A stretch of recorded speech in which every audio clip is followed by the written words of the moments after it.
Dans ce document, on va voir comment établir une communication UDP avec les objets connectés. Donc la procédure, il nous faut un client UDP. Donc on a déjà auparavant installé JM Serial Cam. Donc j'y reviendrai comment le configurer.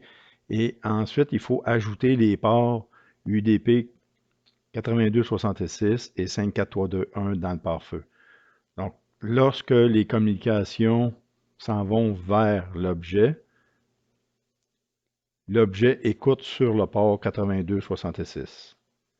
Et lorsque l'objet transmet des informations, il les transmet sur le port 54321. Donc le PC devra permettre les entrées sur le port 54321 et les sorties sur le port 8266. Donc comment on fait ça? Donc si on va dans la sécurité, si je vais dans Firewall, la protection, je vais aller dans les paramètres avancés. Donc, si j'enlève ça, les paramètres avancés sont ici.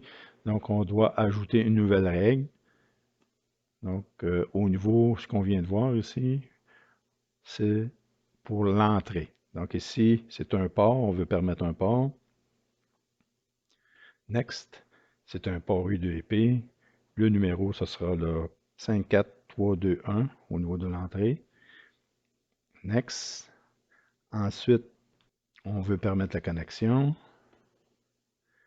Ici, on peut limiter au réseau privé. Donc, lorsque on se connecte sur le point d'accès de l'objet, on avait défini les propriétés comme étant un réseau privé. Donc, on va activer ça. Suivant, le nom, par exemple, on peut dire UDP in 54321. Et je fais un finish. Je ne le fais pas parce que j'ai déjà configuré ça. Donc, on va voir au niveau du nom ici, inbound. Donc, si je clique dessus, W, je m'envoie à U. Donc, je devrais avoir quelque part UDP 54321 in. Je permets une communication entrante sur le port UDP 54321. Même chose, au niveau de la sortie, on va faire une nouvelle règle. On choisit port, encore une fois, UDP sur un port spécifique 8266. Next, on permet la connexion. Je descends et UDP out 8266. On peut toujours double-cliquer dessus pour voir un peu comment c'est configuré. Là. On permet la connexion. Ensuite, c'est des choses qu'on peut modifier ici. Donc voilà pour activer les permissions des ports pour communiquer. Je vais configurer le client. Donc bien sûr, si je démarre ici, je suis connecté. Le module est branché, est alimenté. Si je communique directement avec le port série, j'ai les informations retournées de la commande. La commande est ici. Ça, en bleu, ce sont les informations reçues sur le port série. Maintenant, si je veux communiquer en UDP, je choisis le mode UDP. Je viens ici dans UDP. Ici, je peux choisir ou taper directement dans l'espace, ici, l'adresse à laquelle je veux communiquer. Donc, dans notre cas, le point d'accès, c'est ça, mais on peut communiquer en UDP avec une autre adresse si on est dans un réseau, par exemple. Ici, je choisis le port 8266 parce que le module, l'objet connecté, JM-min ou JM capteur, écoute sur le port 8266. Une fois qu'on a mis nos deux ici, on fait Start Client. Donc, on a envoyé des informations de démarrer le client. Il a reçu ça ici, c'est une réponse en bleu, donc ça vient du port série. Il y a 14 bytes qui étaient reçus sur le port série. La réponse de l'objet, c'est tout simplement ça, chip ESP8266. On a la version, le nom du firmware, la MAC adresse du point d'accès. La station et hauteur qui sont à 0 parce que ce n'est pas configuré. Présentement, on n'a pas de besoin. C'est lors du téléchargement par Wi-Fi d'une nouvelle application. Donc maintenant, toutes les commandes que je vais envoyer, par exemple, si j'envoie liste, sont envoyées. Vous voyez, ils reviennent de couleur or. Donc, c'est au niveau de la communication UDP. Maintenant, ce qu'on peut faire, c'est d'inspecter les communications avec Wireshark. Donc, vous installez Wireshark. Si je le démarre, Wireshark,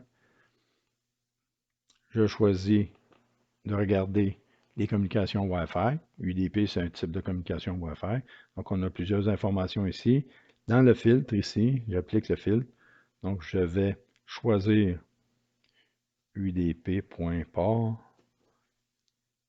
égal à 8266 or udp.port égal à 54321.